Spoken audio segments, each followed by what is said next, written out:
اللہ نے کل فرشتوں اور جنوں سے کہا کہ جیسے میں اپنی روح اس میں پھونکوں تو تم سب کے سب سجدہ ریز ہو جانا. اب یہاں پر غور طلب بات یہ ہے کہ یہ دوسرا نقطہ ہے حضرت آدم کے اشرف ہونے میں کہ یہ عظمت سوائے حضرت آدم کے اللہ نے کسی کو نہیں دی. تو یہاں تک کہ ہماری جو بھی گفتگو ہوئی، آئیے ہم قرآن کی روشنی میں قرآن میں اس کا ذکر کہاں پہ ہے یہ آپ کے سامنے پیش کرتے ہیں. سورہ بقرہ کی 29ویں آیت جس میں اللہ نے یہ ذکر فرمایا ہے.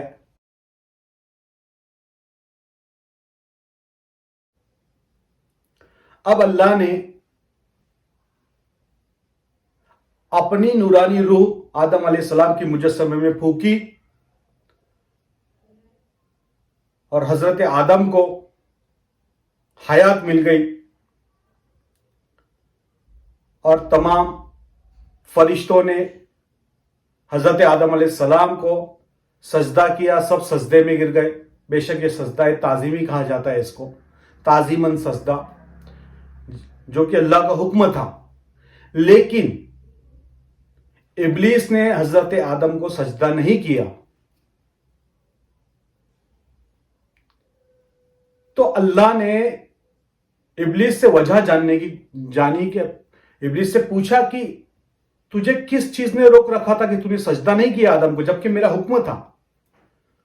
تو ابلیس تکبر اور گھمنڈ سے کہنے لگا کہ میں ناری مخلوق ہوں اور یہ خاکی مخلوق ہے، یعنی میں آگ سے بنا ہوا ہوں اور یہ مٹی سے بنا ہوا ہے، اور میں فرشتوں کا استاد ہوں،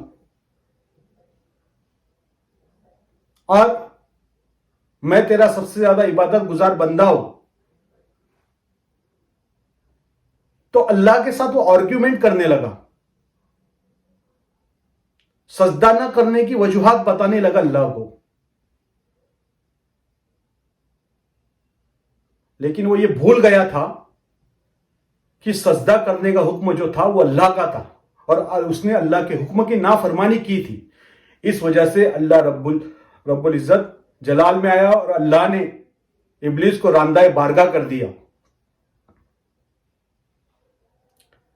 تو سامعین ناظرین حضرات، آئیے قرآن کی سورہ ہجر کی اس آیت پر بھی روشنی ڈالے جو آپ کے سامنے پیش کر رہا ہوں.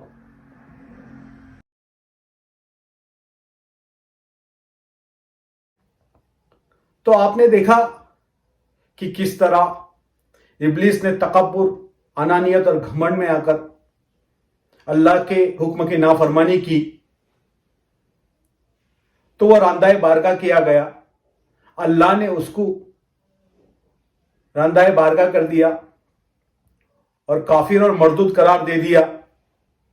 لیکن ابلیس یہاں پر نہیں رکا. اس نے اللہ سے کہا کہ تو مجھے تھوڑی مہلت دے. تو جس مخلوق پر اس حضرت آدم اور اولاد آدم جو آنے والی نسلیں ہیں ان پر تجھے جو ناز ہے نا،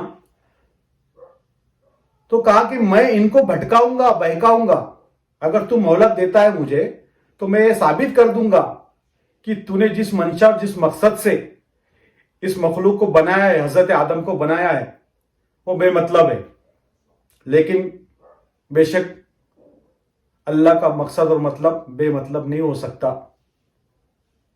اللہ کا منشا، اللہ کی مشیت اللہ بہتر جانتا ہے، اور اس رب الارباب سے بہتر قدرت رکھنے والی کوئی شے نہیں ہے. لیکن شیطان تاکہ اپنے گھمنڈ میں اور تکبر میں تھا، تو یہاں پر بھی وہ اللہ سے گفتگو کرنے لگا اور وہی اس کی تکبرانہ انداز میں مہلت مانگنے لگا، اور اللہ نے بھی اس کو مہلت دے دی. ابلیس اللہ سے فرمانے لگا کہ تو نے اگر مجھے مہلت دی ہے نا بھی، تو میں تا قیامت تک تیری اس مخلوق کو، حضرت انسان کو، حضرت آدم کو آگے سے پیچھے سے، اوپر سے نیچے سے، دائیں سے بائیں سے، ہر جگہ سے بہکاؤں گا، اور تیرا جو راستہ ہے جسے ہم صراط مستقیم کہتے ہیں اس راستے سے آنے پر روکوں گا. تو ہم اپنے زندگیوں میں بھی تجربہ لیتے ہیں کہ ہم بار بار بہک جاتے ہیں، بھٹک جاتے ہیں، گمراہ ہو جاتے ہیں۔ تو یہ شیطانی وسوسات کا کام ہے، یہ ابلیس کے جو اولاد ہے جن کو ہم شیطان کہتے ہیں، یہ شیطانی وسوسات ہم لوگوں کو بھٹکاتے اور اللہ کے راستے سے ہمیں ہٹانے کی کوشش کرتے۔ لیکن ہم نے بھی، اللہ نے حضرت انسان پر، حضرت آدم پر جو بھروسہ کیا ہے، اس بھروسے کو قائم رکھنا ہے اور صراط مستقیم کو نہیں چھوڑنا ہے۔ تو اللہ نے اس کو مہلت دے کر راندہ بارگاہ کر دیا۔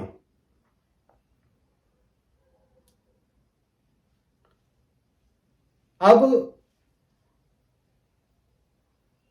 یہاں سے حضرت آدم علیہ السلام کا اگلا سفر شروع ہوتا ہے، جو جنت سے لے کر زمین تک کا سفر ہے، یعنی جنت سے لے کر دنیا تک کا سفر ہے۔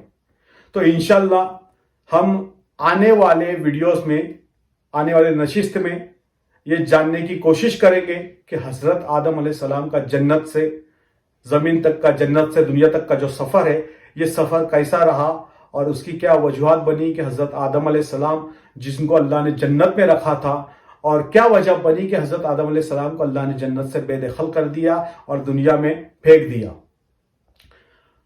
تو یہاں تک کا جو ویڈیو تھا، یہ ہماری تخلیق آدم علیہ السلام کے بیان کی چوتھا پارٹ ہے، اور یہ آخری پارٹ ہے۔ یہاں پر تخلیق آدم علیہ السلام مکمل ہوتی ہے، اور انشاءاللہ امید ہے کہ تمام زائرین اور سامعین حضرات کو ہماری جو معلومات ہم نے آپ کے سامنے پیش کی، یہ خوب پسند آئے گی۔ اور اگر آپ کو پسند آتی ہے تو آپ سے گزارش ہے کہ آپ ہمارے چینل کو سبسکرائب کرنا نہ بھولیں، اور ساتھ ہی ساتھ میں لائک بھی کریں اور شیئر کر کے آپ کے دوست احباب رشتہ دار تک یہ پہنچانے کی کوشش کریں۔ اس امید کے ساتھ الوداع لیتا ہوں۔ السلام علیکم ورحمۃ اللہ وبرکاتہ۔ وما علینا الا